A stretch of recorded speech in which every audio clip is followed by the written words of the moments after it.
learning. The Phenomenology of Spirit presents itself as a book about the progress of general culture and the corresponding evolution of individual consciousness. More precisely, it expatiates on the historical transformation of the modes of positing objectivity and corresponding ways of acquiring knowledge.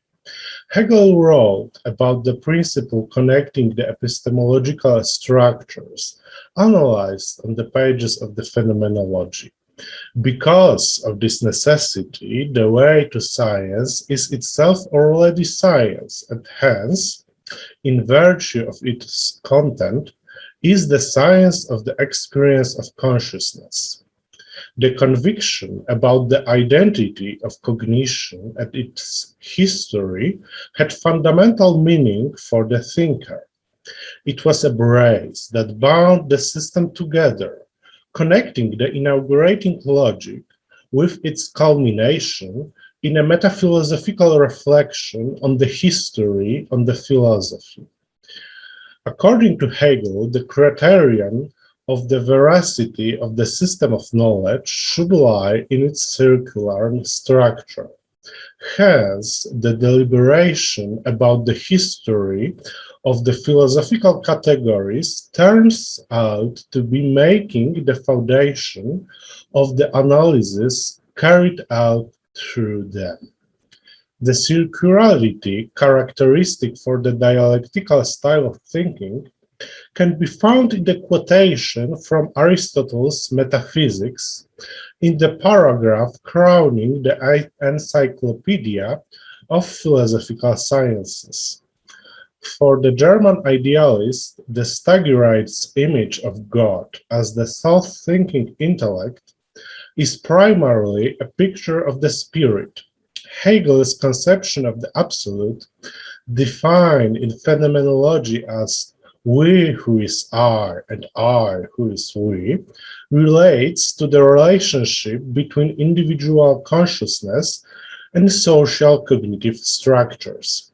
Connections between the immanent development of the conceptual tools used in philosophical research and the historical, social, cultural, and political, in one word, anthropological background of this practice.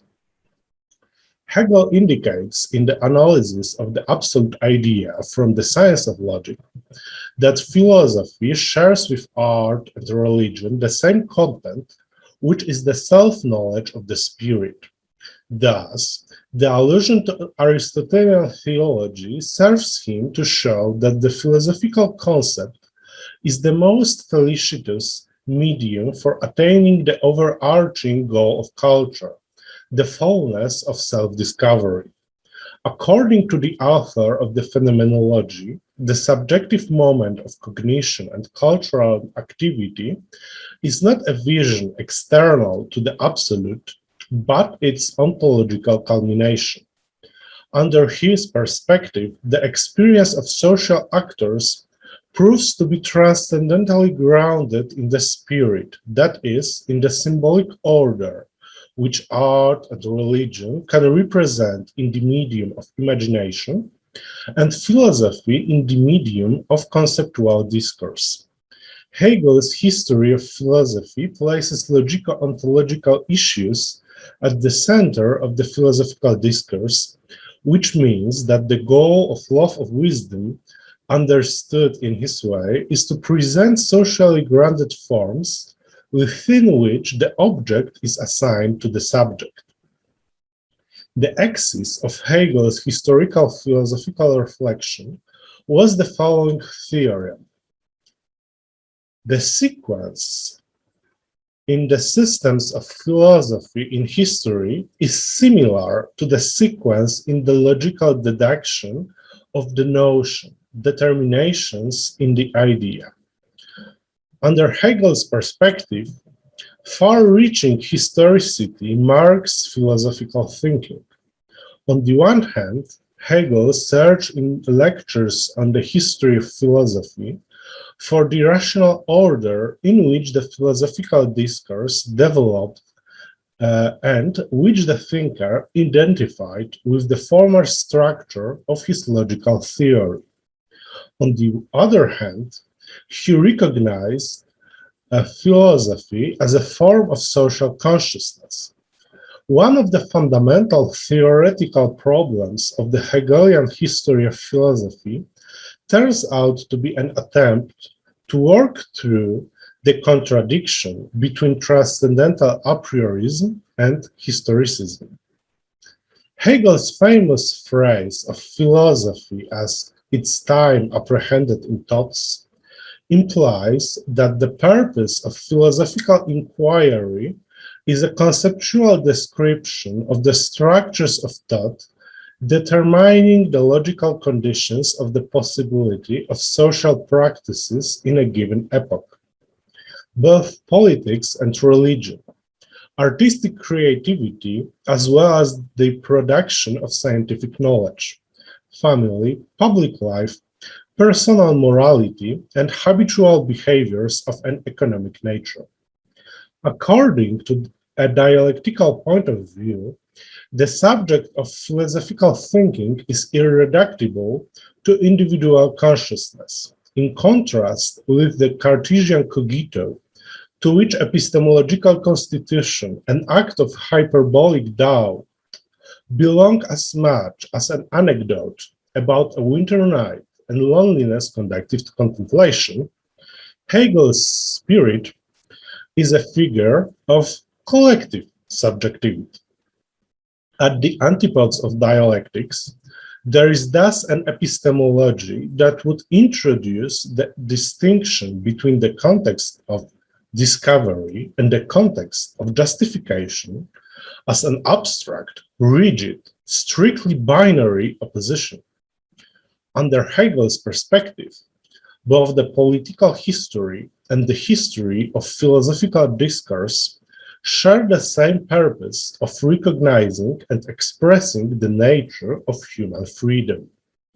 In the political dimension, the realization of this goal consists of establishing successive forms of the state characterized by an increasingly developed form of social recognition. From the ancient polis divided by the contradiction between slaves and free citizens to the universal recognition and individual freedoms of the modern state. In the cognitive dimension, it means a series of transformations of the philosophical discourse, ranging from the abstract contradiction of being and non-being, which govern Parmenides' thought, to Hegel's intersubjective epistemology. The author of the Phenomenology marked out three preeminent periods within the history of philosophy: the Presocratic philosophy related to the doctrine of being, the classical philosophy related to the doctrine of essence, and modern philosophy related to the doctrine of concept. Hegel justified the division of logical theory into the spheres of being, essences, and concepts, basing on the epistemological examination of the concept of a concept. According to him, the term concept functions as a superposition of the three different meanings relating to, firstly, what is understood, i.e., an intellectual representation of a certain generality; secondly, the one who understands, i.e., the subject of cognition; and thirdly, the act of understanding itself, i.e., the unity linking the two previously distinguished moments.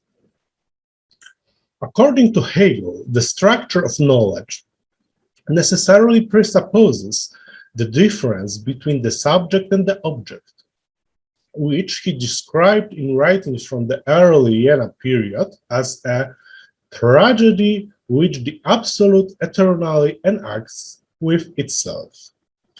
As a result of this necessity, science of logic introduces a division into the doctrine of being as objective logic and the doctrine of concept as subjective logic.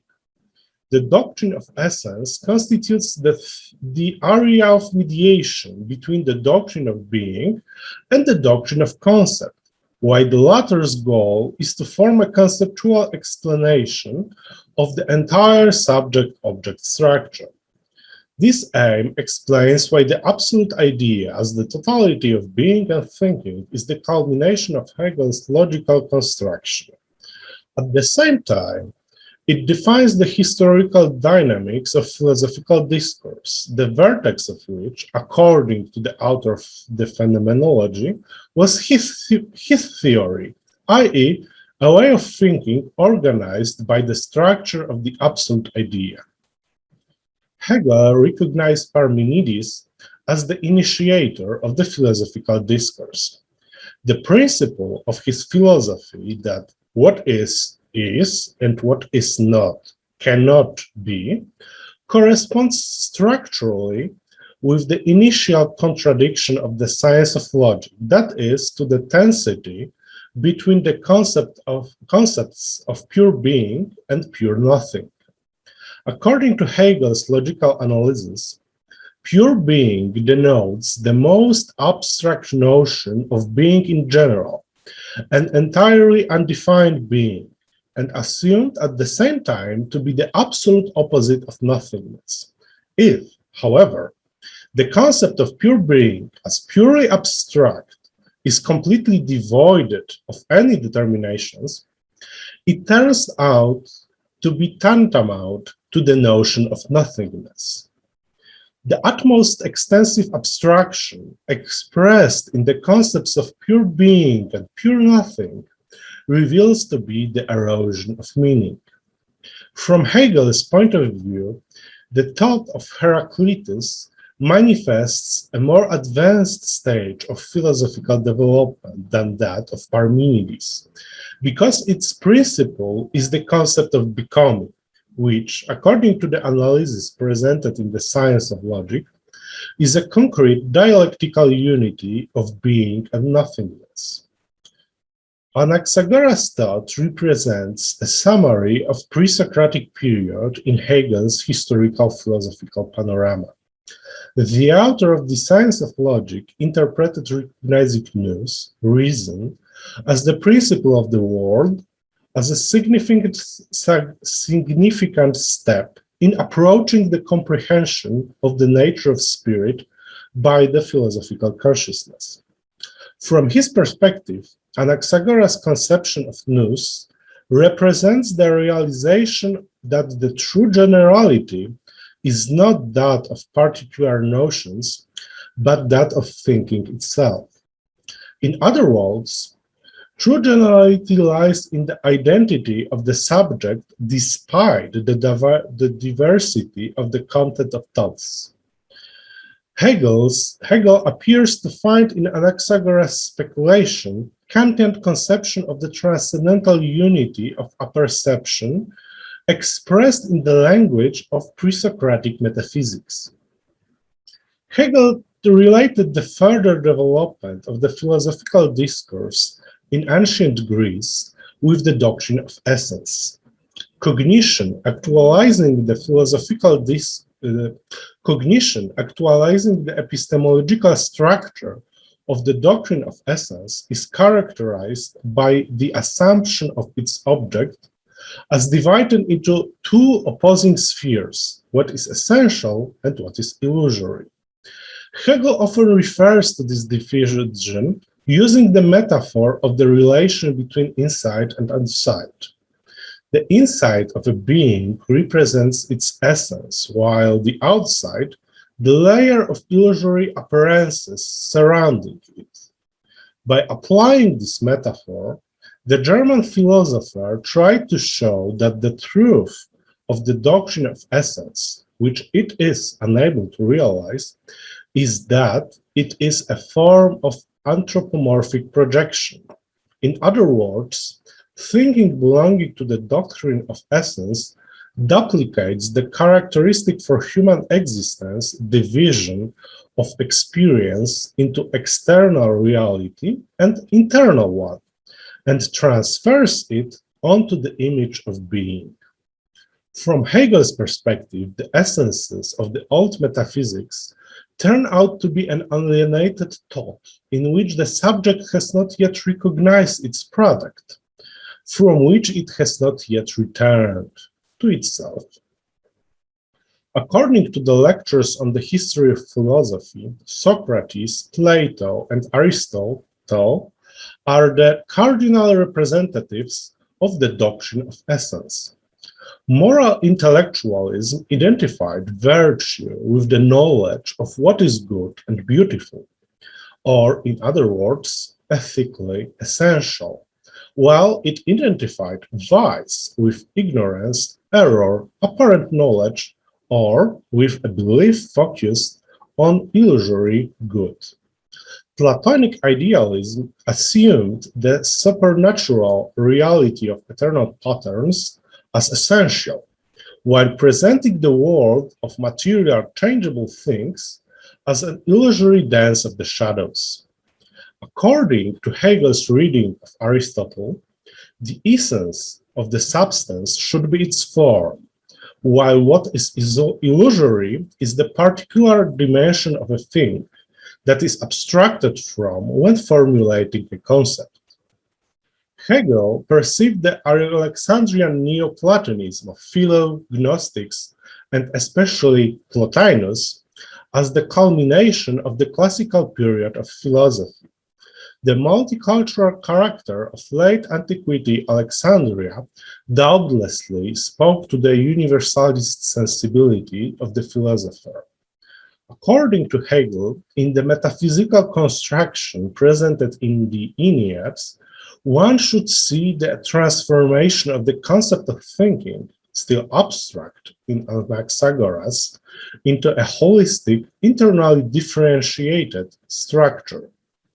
In other words, for dialectical philosophy, Neoplatonism provides the most sophisticated understanding of reality, established with the help of epistemological forms appropriate to the doctrine of essence. In the lectures on the history of philosophy, Hegel wrote, "The thought of totality, the intelligible world, as the concrete idea, as we have seen it with the Neoplatonists. But it has been the work of modern times to grasp this idea's spirit as the idea that knows itself. The point, then, is to capture the totality of spiritual reality not in the alienated form of a metaphysical afterworld, as it was in Neoplatonism, but in actuality as the historically produced world of culture. The doctrine of concepts, epitomized in modern philosophy, underlines the importance of the principle of subjectivity, and hence directs itself towards seeing the meaning of the world, or to put it using a different rhetoric, the intelligible world, as an effect of social practices. From the point of view of Hegelianism, the historical sense of modern philosophy is twofold. Firstly, in line with the considerations from the science of logic devoted to the doctrine of concept, modern philosophy aims to abolish the distinction between the subject and the object. Secondly, it endeavors to remove the tension between the individual and the collective aspects of subjectivity. According to Hegel's criteria for the progress of philosophical consciousness, complete reconciliation of subjectivity and objectivity occurs only in Kantian transcendentalism. Hegel believed that following intellectual development in classical German idealism was associated with the intersubjective and historiosophical reinterpretation of transcendental subjectivity developed firstly by Fichte and later by himself. According to the dialectical theory of knowledge, the social structure determines the epistemological conditions of the possibility of philosophical research. In ancient Greece, the partial understanding of freedom as unequally divided between slaves and free citizens led to the inability of classical philosophy to transcend beyond the doctrine of essence. Hegel seems to imply that the alienation of thought into the essences of old metaphysics is necessary for a society based on economic and political inequalities. On the other end of history, Hegel finds the homologous agreement between the epistemological structure described through the concept of the absolute idea with the framework of the modern state presented in the elements of the philosophy of right. The philosopher portrayed the absolute idea as an epistemological model of an internally differentiated discourse capable of operating with dialectical contradictions, and thus the guiding principle of his philosophy. Analogously, he saw the structure of the modern state as based on a symmetrical recognition, thus taking into account individual differentiation between citizens. Thank you for your attention.